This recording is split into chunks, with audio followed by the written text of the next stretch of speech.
was like, that's right. Yeah, exactly. I was gonna say, can you Get that tip? embroidered, man. Can you tip those store workers? You need to get that embroidered or something. Yeah. I love it when they tell me I'm not old. I don't look old enough to be a great grandma. Because I'm not. Ouch. Thank you. I am a great grandmother, but I'm not old enough to Yes. be a great grandmother. When you're a grandma at 33, you become a great grandma pretty fast. Yeah. That's how Your grandma at 50, 55 or something. Is I that was right? 33 when I became a grandma. Man. My friends were still having babies. I'd go places with them, and they'd go, oh, your little girl's so cute. And I'd go, oh, It's fine. my granddaughter. Just go with it. Just Yeah. go with it. Just say Sure, thank that's you. She calls me mom a lot. Anyway, so, Yeah. yeah, especially when she eats something. You still didn't send me a picture of your living room. Send me a picture of your living room when you get home. Oh, since you took the couch out? Curious, yeah. Do you remember what? Huh? At the very end of last class, you said, "All right." Here's the you guys up? question. Yeah. Okay. All right. Cool. Now, did I remember that? No. I watched this morning. I was No. like, where do we leave man, I off? should have texted you. Where do we leave off? She wanted a bag. Oh, you know. It's in one of the drawers. Yeah. We have a chair that's over here, but. And that this, oh yeah, the TV stand that's right here is now where my phone is set. Okay. So, yeah, I'll take a picture of it. Okay. They gave me one too. I don't even know. Which baby is this?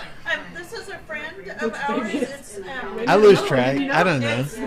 just pop out and it's their granddaughter. Of a friend of yours? Is that what you said? It's their Okay. granddaughter. Okay. Yeah. Her mom, Oh, that's great. is a year younger than Amanda. We've known her, goodness, her whole life. Plus, Yeah. they've probably known her. Yeah. Oh, you just don't met Michael And then I went down to see my aunt. when he was like 5, wasn't he? Michael was 5? Yeah. Nick was 2 when we met. So, yeah, it's- No, Nick was 2 when we met Christy. I had that. We Oh, know, I they all know, know- we knew oh. Rick from high school. Oh, yeah. Yeah. So yeah. So, yeah, you know Scott since you were 4. Yeah. A lot of history for this random baby. I know, just this. When he was married to her, though, we didn't really see. Right. I didn't know he thought Did you watch the Michigan she football had game 2. last night? He wasn't married to The Michigan one? Yeah. He was? And then 2 days He married Michael's mom, had Michael. Yeah. That was it. That was a game. That was a lot of fun. Yep. Usually there's one that's a blowout. Yeah. Or something. They're both just fun. My wife she was watching the special cast that was the game, and then like a live stream of Matthew McConaughey. I was like, why don't we Are you just switch to serious? the one? And she was like, well, look, it was. Man, there was one time something happened in the game, and then She, like, lost up her. like Matthew McConaughey, ESPN shows him going over and patting a guy on the back, and I was like, well, thank goodness Matthew McConaughey Yeah, I'm was so there glad he's there. to Nervous about what's going to smooth everything out. Anyway, I think he was a professor there at some point too, but I don't think so. I think it was one of those like. I'm sure he's got an like, honorary degree. I Yeah. guarantee you he wasn't a professor. Yeah, man. Yeah. Okay, so welcome back to Tuesday class. Happy New Year to everybody. Woo. Hope you had, I haven't seen you since last year. Somebody had to say it. He had to break it. Yeah. All right. Chapter 13 is where we are. Hope everybody had a good Christmas. Hope everybody had a good New Year. Glad to see all of you here. And I know we got some folks that are watching online this morning that couldn't be here this morning too. So glad to have everybody back with us. If you haven't been with us, or if you just completely forgot, because it's been 3 weeks since we've been together in Revelation. We are in chapter 13, which is over the halfway point. So we are over, well over, because chapter 11 was halfway. So we're well over halfway through. Yeah. So it'll only take us another year to get through the second half. No, I'm just kidding. We haven't been going for a year. It's just been For this school year. Yeah. this school year. August. Yeah, towards the end of August. So what do you think? Yeah. Maybe. End of the school year. End of the Okay. school All year. right. End of the Let's school go. year.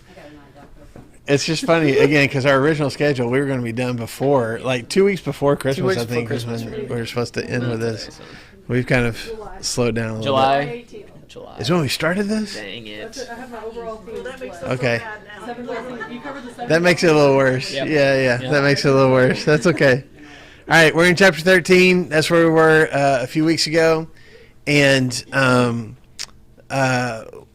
we've had this kind of shift in everything that John has been seeing. In chapter 12, we had this dragon that came out that John even says the dragon represents Satan or the devil.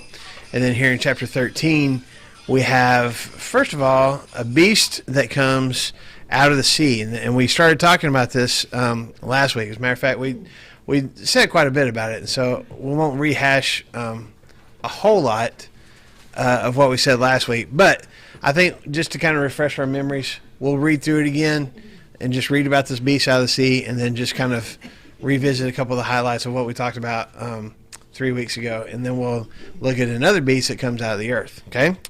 So, begin in verse 1. And the dragon stood on the shore of the sea, and I saw a beast coming out of the sea. He had 10 horns and 7 heads, with 10 crowns on his horns, and on each head a blasphemous name. And the beast I saw resembled a leopard, but had feet like those of a bear, and a mouth like that of a lion. And the dragon gave the beast his power, and his throne, and great authority. One of the heads of the beast seemed to have had a fatal wound, but the fatal wound had been healed. The whole world was astonished and followed the beast. Men worshipped the dragon because he had given authority to the beast, and they also worshipped the beast and asked, "Who is like the beast? Who can make war against him?" And the beast was given a mouth to utter proud words and blasphemies, and to exercise his authority for 42 months. And he opened his mouth to blaspheme God, and to slander his name and his dwelling place and those who live in heaven. He was given power to make war against the saints and to conquer them. And he was given authority over every tribe, people, language, and nation. All inhabitants of the earth will worship the beast, all whose names have not been written in the book of life belonging to the Lamb that was slain from the creation of the world. He who has an ear, let him hear. If anyone is to go into captivity he will go. If anyone is to be killed with a sword he will be killed. This calls for patient endurance and faithfulness on the part of the saints. So, we had this beast, right? Yes. And it came out of the sea. And we talked about the character traits. 7 heads, 10 horns, 10 crowns on the horns. And it looks like, body of a leopard, feet like a bear, mouth like a lion.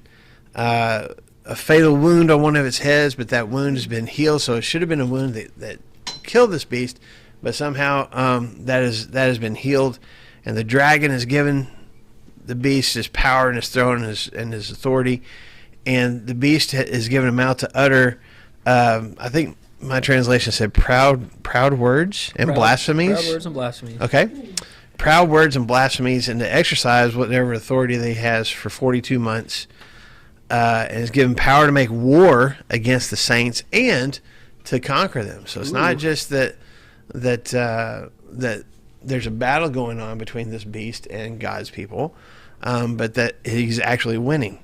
And then he's also given authority over all people, every tribe, people, language, and nation. So those are the character traits of this beast.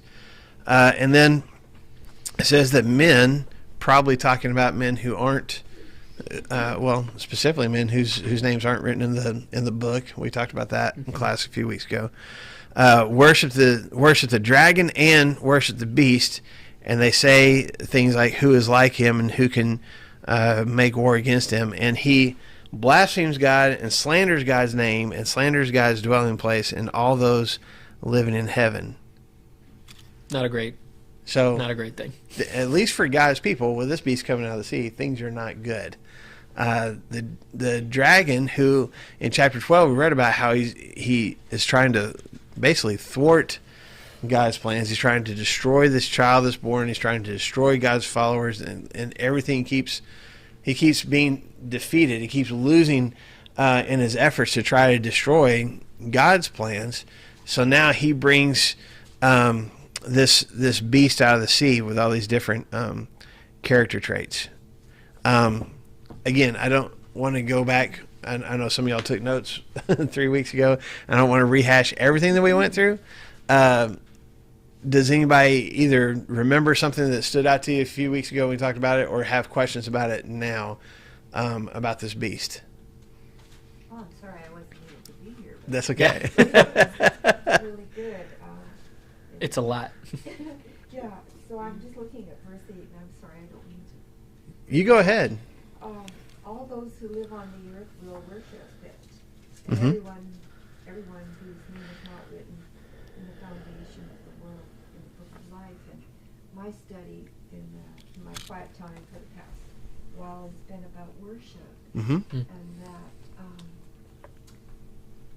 really that's what we're called to do. That's what God has actually created us for, is to worship Him. And so here these people have substituted or replaced the truth of who they are and what they've been created Mhm. for.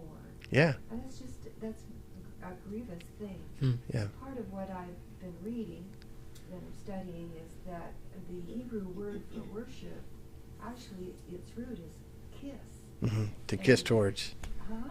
To kiss towards. Yes. To kiss Uh-huh. towards. And Uh-huh. that the pagan worship of idols, they would kiss the idol. Mm-hmm. And so, which was false worship. So, isn't it tremendous that even in the Song of Song, it speaks right out of verse 2 that the bridegroom comes forth to kiss the bride. Uh-huh. So there's a relationship of intimacy that we have with God in our worship. I mean, it's very deep.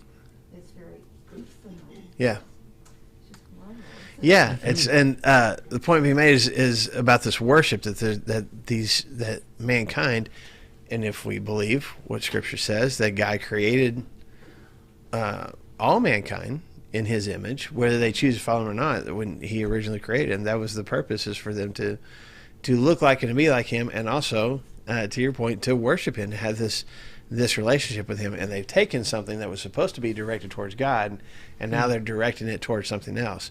And even, there's some of the folks that I was studying that talked about this fatal wound, and even as people are calling out who is like the beast, they're like, that's a direct quote from Psalms, a couple of times in Psalms where David says, "Who is like our Lord?" And now you've got people who are supposed to be directing that kind of praise towards God, and they're directing it towards the beast. And you've got this fatal wound in this beast. Well, who else experienced a fatal wound that was healed? It was Jesus, right? Mm-hmm. So there's some mimicking going on. There's this picture that John is being given, that he's sharing with us, that this beast is mimicking, is mirroring things there that God has either done or is expecting praise for, and it's being given to something else. I think It's a counterfeit, isn't it? Yeah, totally. That's a good word for it. It's counterfeit. Yeah. it's really sad too, because there are people in this world that are looking for Christ, that are looking for this Redeemer, looking for somebody to come to wash away their sins, Looking somebody for that's this powerful. intimate relationship that you just Looking talked for this about. intimate relationship, and they find something that it feels close. Well, if I can just worship this other thing, or if I can give myself to this other thing holistically, just dive into whatever this other thing is, then that brings me life and that brings me purpose. And so I just think it's fascinating what Satan's tactics are. Mm-hmm. It's like, well, if I just can't get him right out the gate with just trying to destroy him, maybe I'll act like Right. their savior. I'll mimic the things that he does, but I'm a counterfeit at the same Yeah. time too. I'll That's make his them tactic. think that I can give them purpose, meaning, intimacy, connection, all those things, Mm-hmm. and it's empty, But it convinces people that Yeah. is for real. And that's our culture, right? Of here's all these different things that I feel like can fill me up, and there's only one thing that can fill me up, and we're just missing it. We're just missing it. Yeah. So very good point. Yeah. Thank you for sharing. I want to read your studies about worship. I do want to point out, and we didn't do this last week, so let me. You guys, a few weeks ago, I want to remind y'all that y'all gave Brandon and I permission to sometimes nerd out a little bit and go a little deeper. And so I wanted to show you something. If you got, well, we'll just do it this way. Hold your finger there in Revelation 13 and you go back to Daniel. Now, we've talked about multiple times how Daniel, a lot of the imagery of the different visions that Daniel was given are similar to what John sees in Revelation. Okay? We go to Daniel chapter 7.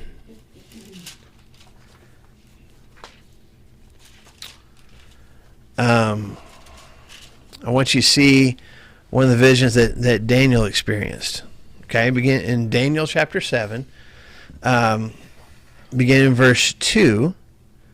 Daniel said, in my vision at night, I looked, and there before me were the four winds of heaven churning up the great sea. And four great beasts, each different from the others, came up out of the sea. The first was like a lion, and it had the wings of an eagle, and I watched until its wings were torn off, and it was lifted from the ground so that it stood on 2 feet like a man, and the heart of a man was given to it. And there before me was a second beast, which looked like a bear. It was raised up on one of its sides, and it had 3 ribs in its mouth between its teeth, and it was told, get up and eat your fill of flesh. And after that I looked, and there before me was another beast, one that looked like a leopard, and on its back it had 4 wings, those like those of a bird. And this beast had 4 heads, and it was given authority to rule. And after that, in my vision at night, I looked, and there before me was a 4th beast, terrifying and frightening and very powerful. It had large iron teeth. It crushed and devoured its victims and trampled underfoot whatever was left. It was different from all the former beasts, and it had 10 horns. And while I was thinking about the horns, there before me was another horn, a little one, which came up among them, and 3 of the first horns were uprooted before it, and this horn had eyes like the eyes of a man, and a mouth that spoke boastfully. Oh. And so then it talks about, he goes on to talk about these beasts. And then, but if you continue on later on in the chapters, he sees these 4 beasts. Daniel's given an explanation and says, each one of these beasts is a kingdom that's going to be coming, or has come and is going to come, and it seems to be describing the different empires that are basically going to be taking over that part of the world. The Babylonians, the the Persians, the Greeks, and the Romans. Okay, so anyway, you got these 4 different beasts. So I wanted, I should have put this up on the screen and I didn't. But I wanted to show you some comparisons. So in Daniel chapter 7 and verse 3, it's 4 beasts that come up out of the sea. Revelation chapter 13 and verse 1, a beast comes up out of the sea. Daniel chapter 7 verse 4, the first beast is like a lion. Revelation 13:2, this one beast has a mouth like a lion. The second beast in Daniel is like a bear, and the beast of the sea in Revelation has feet like a bear. The third beast in Daniel is like a leopard, and this beast in Revelation 13 has the appearance of a leopard. The 4th beast in Daniel is very powerful, has 10 horns. In Revelation, the beast is given authority and power, and it has 10 horns. In Daniel chapter 7, there's a little horn that emerges and speaks these boastful words, or boastfully or arrogantly, whatever your translation says. In Revelation 13, the beast, verse 5, it speaks proud words and blasphemies. So, you got 4 beasts, in Daniel. You got 1 beast in Revelation. And again, the 4 beasts that were talked about in Daniel, God even tells Daniel, this is what is being represented by those 4 different beasts. There's 4 different kingdoms, and here's what that means. We're not given that, there's nobody that says to John, here's what this beast out of the sea means. Yeah. Okay? But there's some similarities there.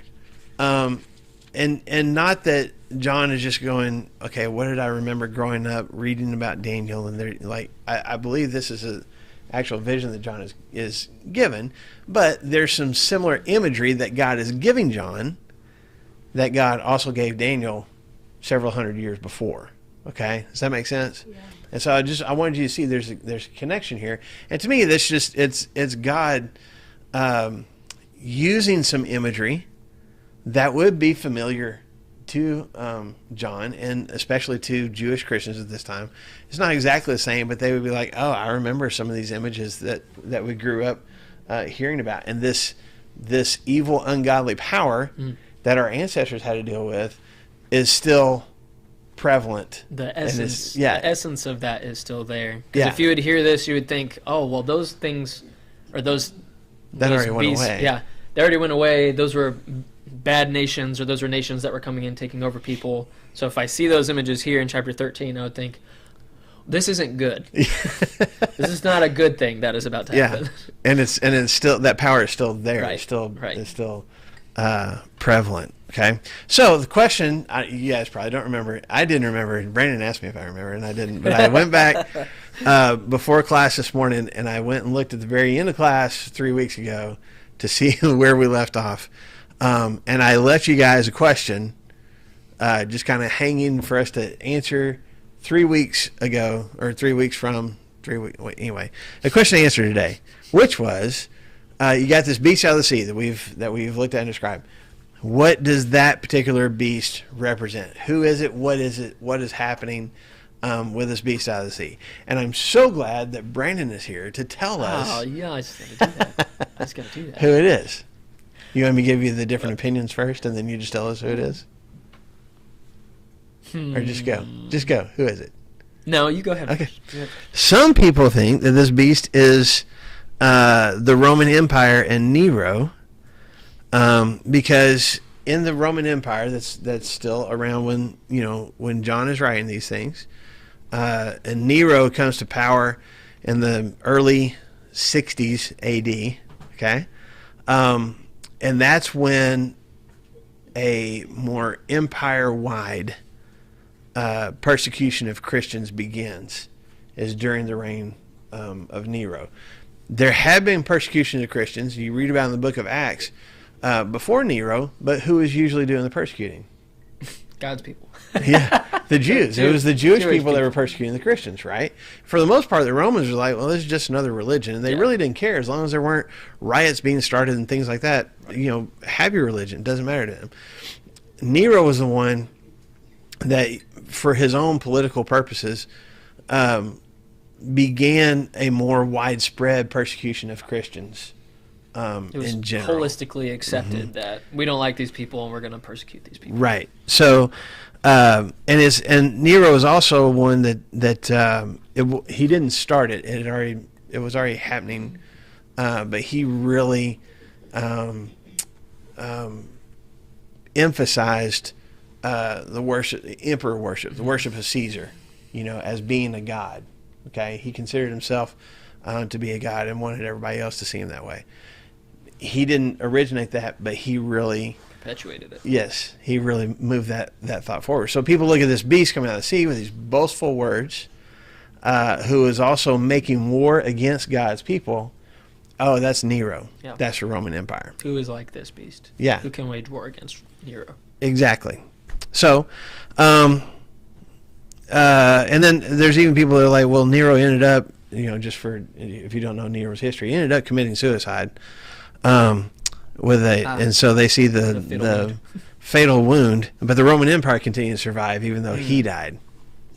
I don't know. Some people see this still looking towards the future, as before Christ comes again, that the Roman Empire, or a version of it, will come back to power again and will be persecuting Christians. Some people see this beast as the Antichrist, as somebody who is anti-Christ, speaks against God, speaks against his church, and that's one of the things that it says blasphemes or slanders God and his temple and his and the people in heaven. And so this is there's nothing in Revelation that says this beast is the Antichrist, but people make that connection, someone who is against Christ and his people. Some people see it as just more broad. It just represents any kind of entity that rises up against and speaks against the church and persecutes the church. So different opinions on what this beast and who this beast represents. Brandon, tell us who it is. Remember, we know this beast is bad because, he's in direct he's working for the dragon, first of all. And he's in direct opposition with God, blaspheming. Each head has a blasphemous name. Everything about this is bad. I'm kind of on a, this is just me right now, I'm kind of on a both and thing. I think that to what John, knowing that the persecution is happening, knowing that Rome is ramping up the persecution that Christians have already suffered, his brother has already died at the hands of, I guess not Rome, but at the hands of persecution. And so he's feeling all of that. And so I think that it's kind of a both and. I think that it's Rome holistically, talking about maybe not necessarily Nero, but just the power that is Rome, that is in direct opposition against Christians. But I think it could also be more of the very last one that you said, where it's any government or power that has direct oppositions to God. So, I mean, you could think about it like it's any government that's hostile to the Word of God, any government that demands that we abide by their philosophies, their language, their sexual ethics, their those kinds of things. And the government could rely on physical strength and power to harm other people and stuff too. So I think it could be a both and, because there's governments like that today. I'm not just talking about the United States. There's governments like that today that acts just like this. I know that you saw some opposition in India, and there's been even more so since then, of you are not allowed to be a Christian, and if you are a Christian, well, we'll either throw you out or there's going to be punishments against that. And so from a government standpoint, we're going to have laws and restrictions that say this is not okay. So do I think it's Rome? Yes. Do I think it's any government that can be in direct opposition against God and God's people? I think so. That's where I'm at least. I'm agreeing with you. I think there's, obviously, as you're talking about, in general, persecution against the church, whatever that looks like. And as we've talked about multiple times, there are things that are probably specific. So I think this beast probably specifically represents some persecution of the church immediately in John's time, or right after he's having this vision and sharing it with the church. But let's go back again. Who's the one that gave this beast out of the sea his power and authority? The dragon. Okay, the dragon, which is the devil, Satan, right? So there's this underlying theme that keeps evidencing itself through this whole vision, is that there's this constant, even when Satan knows he's defeated. Go back to chapter 12. How many times does Satan lose? He's ready to devour the child. The child escapes to heaven. He's ready to devour this woman. She gets taken away and protected. He's ready to battle against her people, but he keeps losing. So what does he do? Well, he brings this beast out of the sea to do what he has already tried to do. What is Satan doing in our world nowadays? Continually persecuting the church, continually finding ways to battle against those who believe in God and are trying to be the kind of people that he calls us to be. It's just another tactic. It's just another method that Satan is using to attack God's people. Yes, ma'am. Go ahead.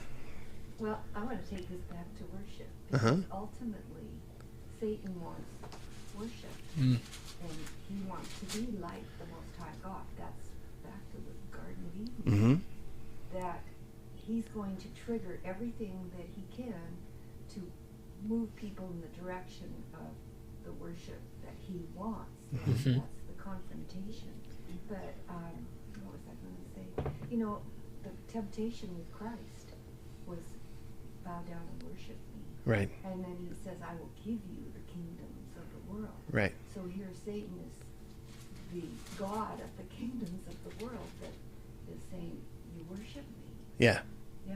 So It's still the same tactic. And if we believe that Satan was formerly an angel that was kicked out of heaven, what was he kicked out for? Because of his pride, right? Because of wanting to be like God. And so that has always been his ultimate desire. And man, that's what he tempted Eve with in the first place. If you eat this fruit, what's going to happen? You're going to be like God. That's his ultimate goal. Yeah. And that's what he convinces us of as well. Yeah, because we don't want to be told what to do or what to believe. Right. Nobody wants that. And so whenever Satan offers us an out, he's like, well, what if you just make the rules? You be the captain of your own life. Like, oh, well, That's not a bad idea. Yeah. maybe I'll do that. And we praise him for it. Yeah. Thank Yeah. you for that freedom. Oh. Okay. Verses 9 and 10, he who has an ear. Jesus said this multiple times. If you go back through the Gospels, usually after sharing a parable or having to explain it to his disciples who still didn't get it. He who has an ear, let him hear. And basically, it's a way of saying, like, don't just read it for face value. Yeah, Let's like dig in investigate. and like listen to what I'm actually trying to say. Now, it's also said, if we go back to chapters 2 and 3 here in Revelation, we go. This message is given to those 7 churches, right? We talked about the 7 different churches that it's been given to. And every single one of those is given some kind of, hey, you need to work on this. I'm proud of you for this, but this is what I'm frustrated with, right? Except for one, I think. Yep. But each one of those through chapters 2 and 3, one of the final things that is said to that church by God is, he who has ears, let him hear. He who has an ear, let him hear. So John throws this in again as we're talking about these beasts. He who has an ear, let him hear. If you're hearing these words, you really need to tune in to what's being said. And then there's this I don't know, kind of weird verse in verse 10. Yeah. If anyone is to go into captivity he will go. If anyone is to be killed with a sword he will be killed. All right. Thanks, John. So what does that mean? Well, I don't know this off the top of my head, but I've got the little footnote that said it's from Jeremiah 15:2. Oh, I didn't know it was from something. Tis. Well, now. Okay. If you want to, I'm turning there right now. The context with Jeremiah and everything too. I would imagine. Well, it is kind of like whenever Marshall says in his sermons, he's like, "Hey, if you tuned out, now's the time to tune back in." Please listen right now. Right? Because the beast is scary, especially when it's like, hey, the beast is given authority to even conquer people like us. And there's the little bit of reprieve of like all the inhabitants of the earth are gonna worship except the people that have their names written in the book of life. And he's like, okay, listen, if you tuned out or if you're a little scared, tune back in. And then he says in verse 10, if anybody's gonna go into captivity, they're gonna go. If anybody's gonna be killed, they're gonna be killed. And at least to me, I don't know if you've got the context and everything there. At least to me, there is an element of like God's in control. That's kind of what I'm thinking here. Mm-hmm. Listen, if you go into captivity because of the beast, just know that that's a part of the plan. If the plan is to be killed by the sword, that's what's going to happen.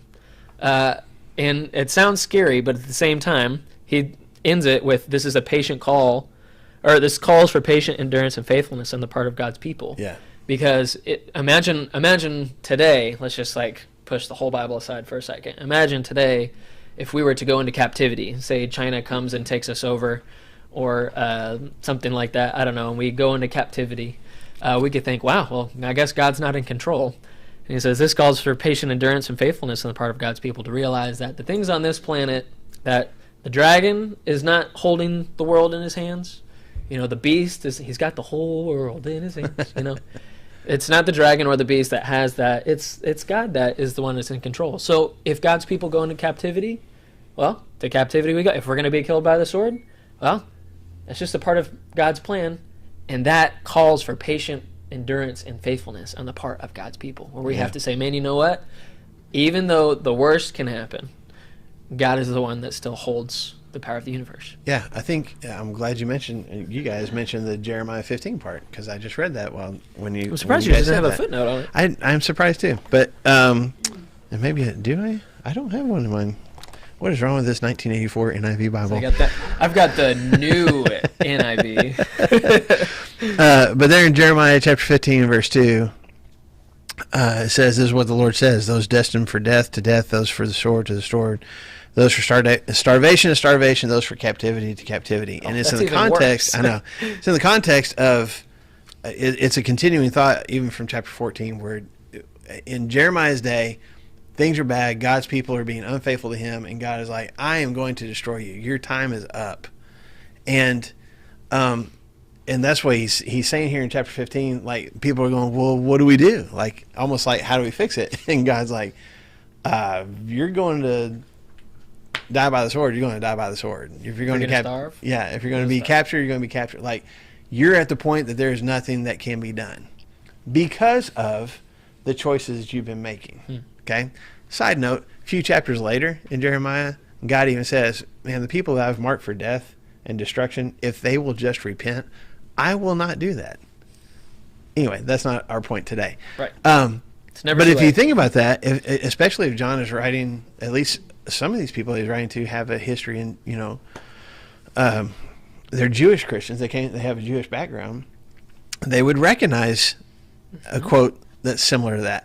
Well, back in Jeremiah's day, why were people going to experience captivity and starvation and death by the sword? Well, the Babylonians came in and captured them. But because why? Why did God allow that to happen? Well, because they were disobedient. Right. They worshiped false idols. Yeah. And God, through Jeremiah, is going, you deserve it. Yeah. You're getting consequences because of your choices. Now, here in Revelation, when he says those who are going to die by the sword are going to die by the sword, how does he say it? Into captivity, going into captivity, you're going to go into captivity. You kill with a sword, you're going to be killed with a sword. Who's he talking to here? Who's going to be killed? Who's going to be captivized? Who's going to be captured? Captivity. Is it? It's the Christians, isn't it? Christians, yeah. It's the Christians, isn't it? He who has an ear, let him hear. If you're going to go into captivity, guess what? You're going to go into captivity. If you're going to die by the sword, guess what? You're going to die by the sword. Well, wait a minute. I didn't do anything to deserve it. Well, my name's in the book of life. I'm a good person. Why am I experiencing this? If my assumption is if we're not, because everybody's like, oh, the beast is so awesome, and who can be like? So if we're like, no, that's just a counterfeit. Well, then the whole world's going to turn against us and say, oh, well, if you're not going to be a part of the club, we'll kick you out, man, or we'll kill you. Jeez. And in the middle of a Roman Empire that has started to persecute Christians, and then, again, depending on the date, it really doesn't matter. We're just talking about persecution of the church. Do these people, do Christians in John's day deserve to be killed by the sword or to be imprisoned? No. Their names are in the book of life. And in the Jewish mindset, if I'm doing good, what do I get in return? Good. Because I deserve it. It's God karma. When I've got good health, when I've got wealth, when things are going good for me, that's because I've done enough good that God is paying me back for that. Okay? And Jesus, his teaching was opposed to that anyway. But you still have that. I mean, we still have that. We have that karma mentality. For sure. If I'm a good person, then good things should happen to me, right? That's the way it's supposed to work out. So if God through John is going, some of y'all are destined to go to prison, and some of y'all are destined to die violent death, and it's going to happen. There would be some people, probably myself included, if I was in the room, they'd be like, wait a second. I'm being faithful. It's the unfaithful who are supposed to have the negative consequences. Why am I experiencing this? And he follows it up by that last statement, which is what? This calls for what?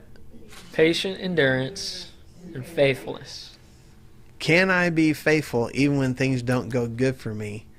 Not in spite of my faith, but even because of my faith.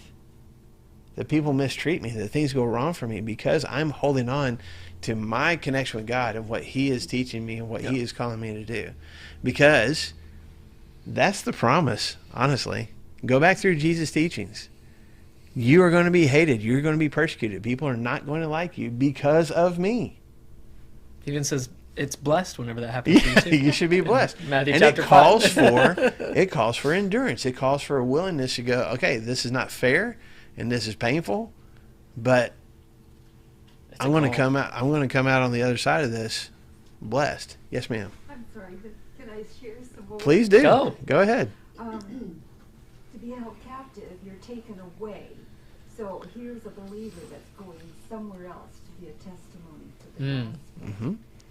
And he says that we will be killed by the sword, but Jesus, the power of the martyrs in the time of the Roman Empire was so powerful Mhm. to bring conversions, Mhm. so that by the 4th century, Constantine just threw up his hands and said, "We'll just synchronize Yeah. the pagan with the Christian." Yeah. I mean, so really, the undercurrent here, beyond what we can understand, is God's ultimate plan, like you said. You know, everything is for His plan and purpose, and Mhm. He can't be denied. Right. Ugh. And if Satan's plan is to persecute the church in order to destroy it, God's plan is to allow the church to be persecuted so that He can grow it, Yeah. which is what ended up happening. Yeah. You know, which is amazing. Go ahead. No, I did. It sounds really depressing, but it's on that same vein. I did this series with the teenagers called Martyr, and it was 4 weeks long, but it was a bunch of stories of martyrs, starting with Stephen, and then there's a bunch of different, especially in Roman occupation, just lots of these stories and stuff. And it's crazy because there would be Christians that, especially during the time of Nero, that they would be hauled out of their homes and then like put in the Colosseum, staked down, and they'd either be eaten by lions or burned at the stake or something like that for their faith. But what was crazy, because you would think that if our whole church witnessed one of our people being burned at the stake, we would be like, oh yeah, no, I guess Jesus isn't for me. I'm not a Christian anymore. But what's crazy is that according to history, if that were to happen to us and somebody was being burned at the stake, there's this one time that I wish I could remember the name of it. I think it was in the Martyrs of Lyon was this what the city was called. Anyway, one particularly influential man was being burned at the stake, and a Christian called out from the crowd because everybody's watching and cheering for him. Christian called out from the crowd and they said, "Is it worth it?" Because he's being killed in front of everybody. And they said, "Is it worth it?" And he said, "Yes." As he's dying and being burned to a crisp, he's like, "Yeah, it was worth it." And how impactful is that to the rest of the crowd? That's how the gospel got spread, man. Mm-hmm.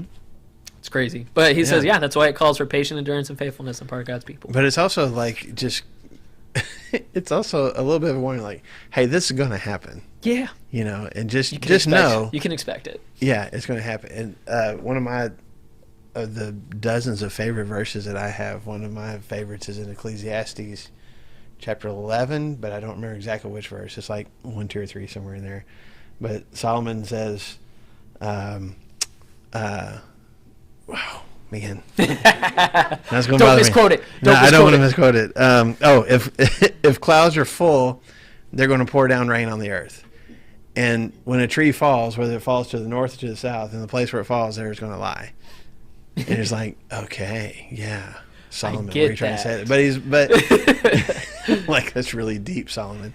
But basically, what is he saying? Like, there's some stuff that's just going to happen, and it doesn't matter what you wish might happen. It's just going to happen. A tree's going to fall, and it's going to lie there because that's where it fell. Like, and so again, I think that's kind of the same thing that that John is adding here. Is like, there's going to be persecution. It is going to happen, and some of you are destined for it, and that's going to take some faithfulness and some endurance on your part. But it's okay. It's okay. Because your names, he's already mentioned the names in the book of life, right?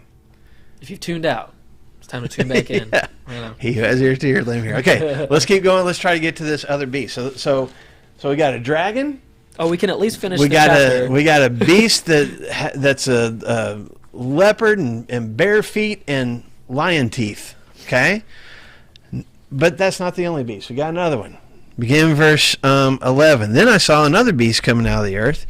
He had 2 horns like a lamb, but he spoke like a dragon. He exercised all the authority of the first beast on his behalf, and made the earth and its inhabitants worship the first beast, whose fatal wound had been healed. And he performed great miraculous signs, even causing fire to come down from heaven to earth in full view of men. Because of the signs he was given power to do on behalf of the first beast, he deceived the inhabitants of the earth.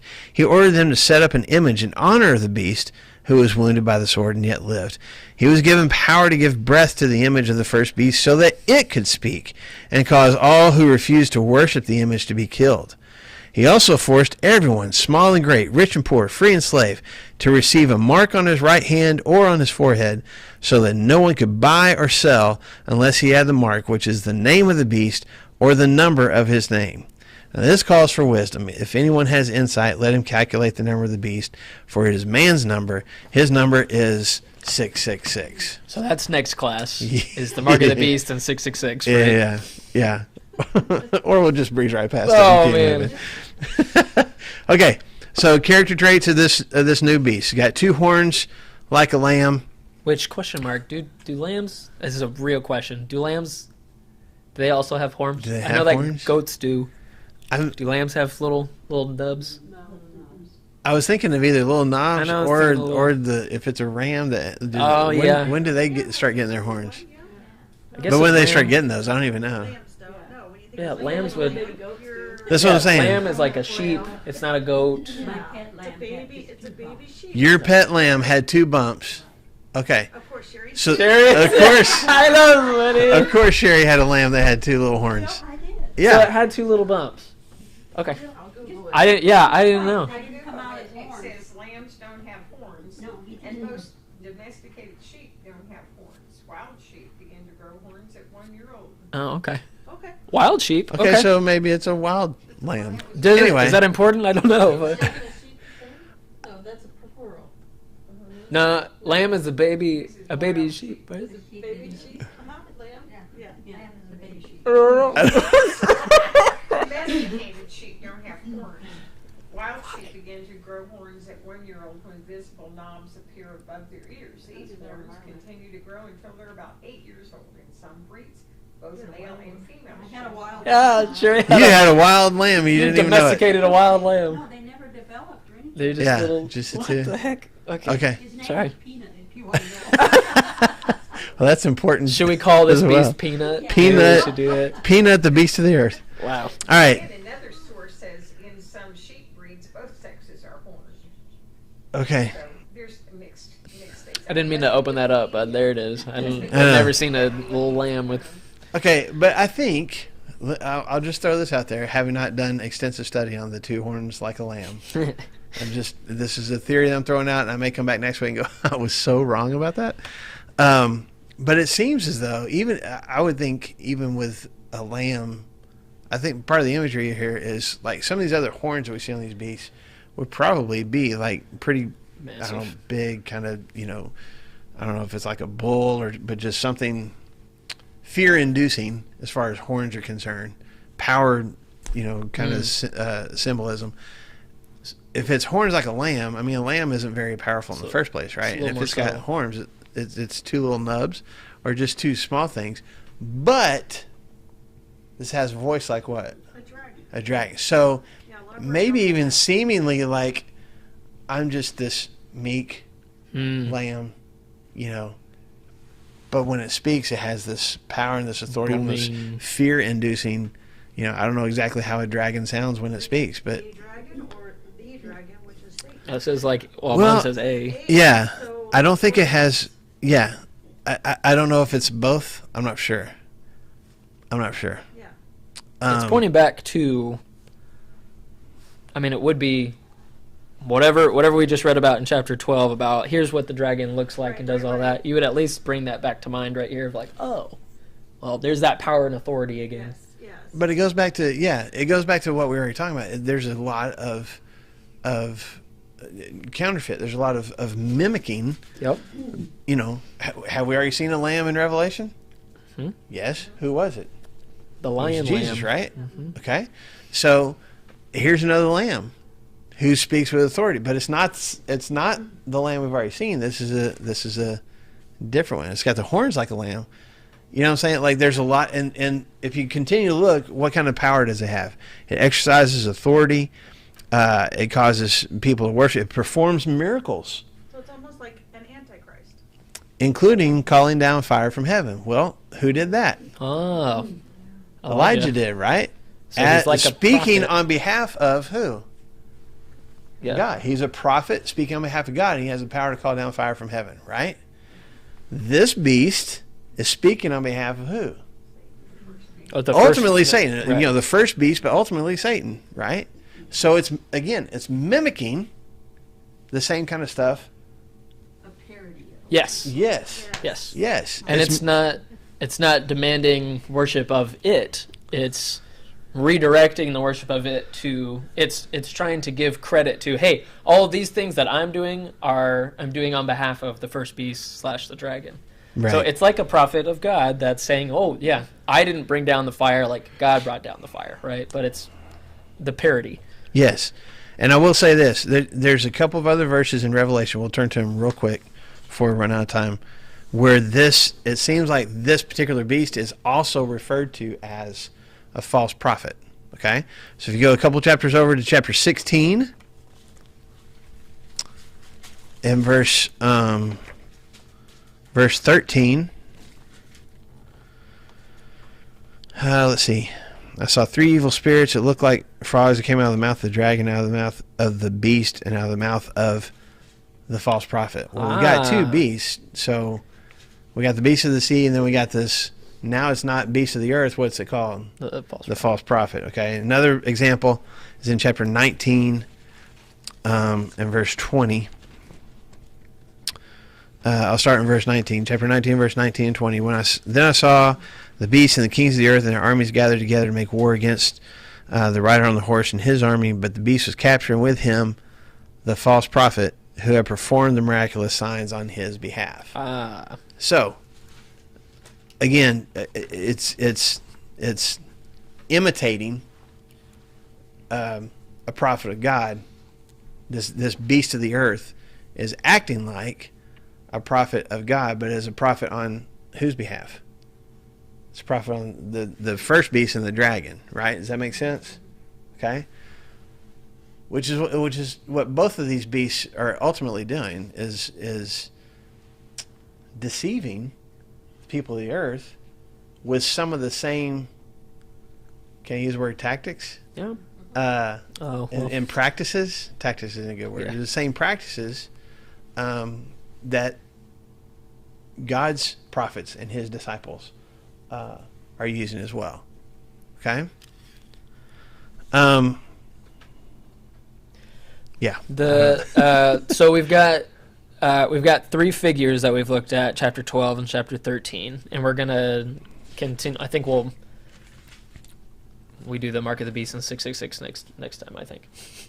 Yeah, I mean we're really close Yeah, to. ain't no way. I don't want to open that up. So you've got the dragon, who is John is very clear. The dragon is Satan. Okay, and then we talked about this beast out of the sea, and we made the mimicry suggestion that he's got a fatal wound that was healed, and he's given power from the dragon, and so he's mimicking Jesus. And then you've got Satan, who is mimicking God.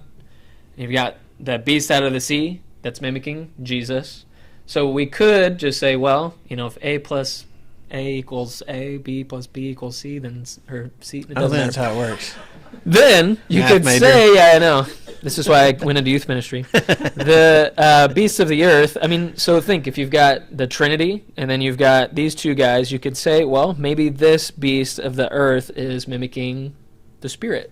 So how could this beast be mimicking the Spirit? I mean, a couple things. He's redirecting power towards God. Think a lot of times, especially in the Old Testament, before I'm thinking particularly in Judges and stuff, before some of these guys, or even Moses, were given power and authority to do things, the Spirit of the Lord came upon them, and then they were able to do things. I'm thinking about Samson in particular. He's this bad guy, but then he asked for God's Spirit to come be a part of him one more time, and then he pushed down the temple on all the Philistines and stuff. David had the Spirit of the Lord that was upon him. Even Saul, his predecessor, had the Spirit of the Lord upon him and stuff too. That gave him power to redirect people towards God and eventually towards Christ and stuff too. And one thing that he does, in verse 15 it says the second beast was given power to give breath to the image of the first beast. So breath, that same word, I don't have the Greek in front of me, but that word for breath is a word for spirit. Yeah, is a word for spirit. Mm-hmm. And so we've got the breath inside of us and stuff too. And so you think about Jesus' ministry as well. I mean, you've got God, the Son, and the Holy Spirit, all, the Godhead, 3 in 1, but all have distinctive parts and features and stuff like that. The Spirit is the one that ultimately leads us, right, as believers, towards truth and towards God and all that. It's this internal, it's this part of God that is internally a part of us that leads us towards truth, that helps us discern between the things that are wrong in this world and the things that are godly. And it helps us to become more like God every day by redirecting our steps and stuff. Yeah. And so if this beast is the mimic of the Spirit, it's doing all of those other things. It's this internal part of people that redirects people away from God. It's the thing that's saying, no, instead of going towards God, we need to go towards the beast instead. And so I think that there's just supposed to be this is the unholy trinity that we're looking at here in chapters 12 and 13, as opposed to the Holy Trinity. I think that's a good way to look at it. Yeah. And I think it's interesting even that this beast, this false prophet, doesn't ever seem to want people's allegiance for itself. Mm-hmm. It's always redirecting. It makes an image, and it gives the image power to speak. And but it's all redirected either back to the first beast or back to the dragon. It's never, which I think is another part of its deception. It's never about the beast itself. It's about directing that allegiance elsewhere. Mm-hmm. So, we're gonna talk about this troublesome number next week. I think we can cover in about 5 minutes and be done and move on. So I'm thinking less. And I do, man. This is what you just said about just kind of tying this together is really good, and I don't want to take away from it, but I don't want to spend a lot of time on this next week. I just want to remind us, because we're talking about the Antichrist, false prophet, things like that. We have to be careful, again, about attaching these images to people in our current culture or situation. So let me just really quick. We got a second? Yeah. Yeah, you do. These are examples of possible antichrists over the past centuries. Okay, people have looked at the beasts of the sea and the different things we're talking about and go, okay, this matches this person in our time nowadays. So obviously there was we've already talked about the Roman Emperor Nero. There's other emperors after him that people are like, okay, no, that's the Antichrist. No, that's the Antichrist. People have attached it to the Pope.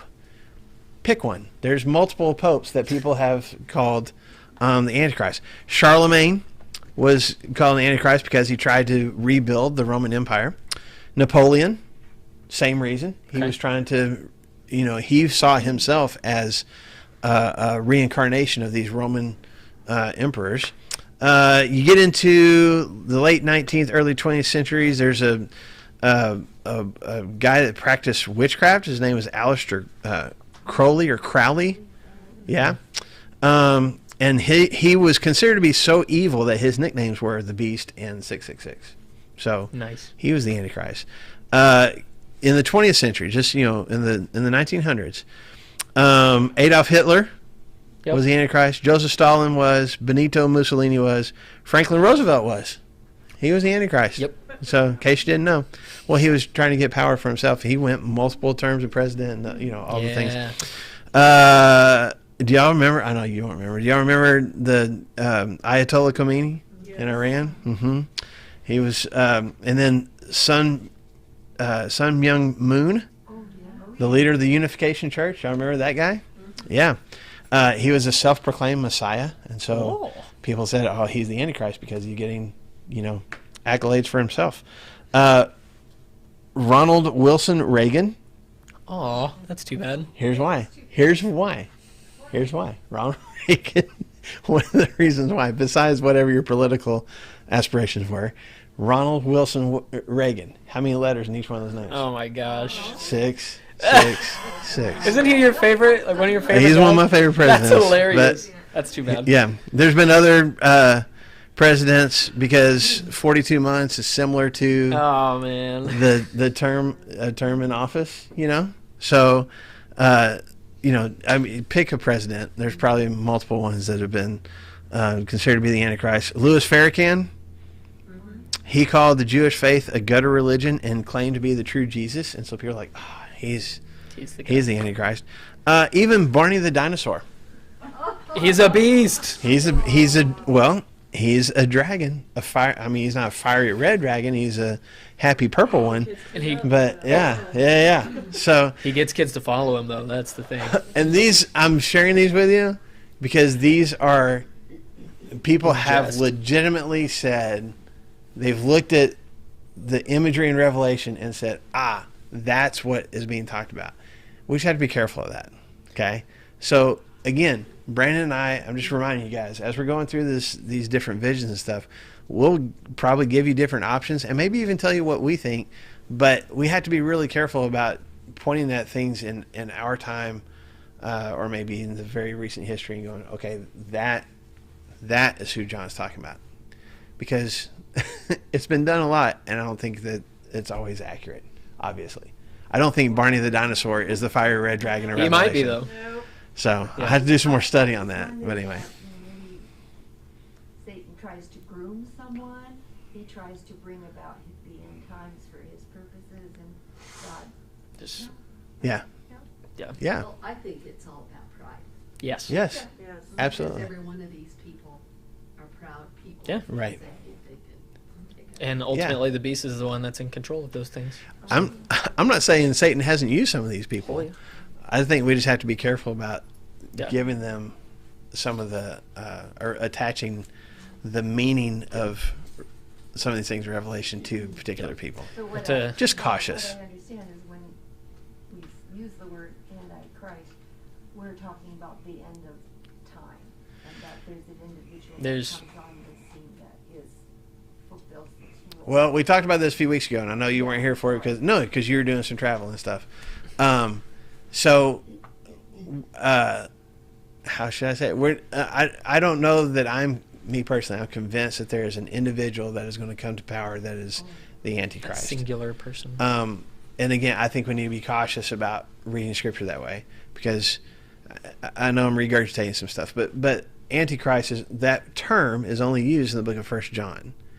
And John even says it's anyone who says that Jesus Christ isn't the Son of God, God made flesh, I'm paraphrasing, but anybody who doesn't believe or is the message of Christ is anti-Christ. It is a general term, not a specific one. Now, we take that term and we find more specific individuals and we just attach that term to it. And I think we need to be cautious of that. So, we've talked about, there's some of us that think all this in Revelation is past. There's some that think there's still a future to come. We may both be right. It may be a both and situation. We're talking about past things and we're talking about future things. I'm not convinced that there is this we're going to continue to see more of this false prophet and this singular kind of individual come to power. I'm not convinced that that's literal. I'm still thinking that this is more of just Satan in general working against God and his people. And we're just using God through John is using imagery to describe that. To describe the tactics and the deceit. Yes. That's what I believe. But we're going to go through more of that. I mean, I read in chapter 16 a different verse. We got frogs coming out of the dragon's mouth or something like that. We got frogs too. It's going to be crazy. We're going to have lambs crazy with stuff. Nubs. You thought these lambs with tiny horns and beasts with leopard bodies are crazy. We got more to go. So stick with us. Stick with us. We'll be back next week. Thank you guys. Yeah. Thank you guys for the time today. Y'all come back next week and tell us what 666 means. Oh, yeah. I didn't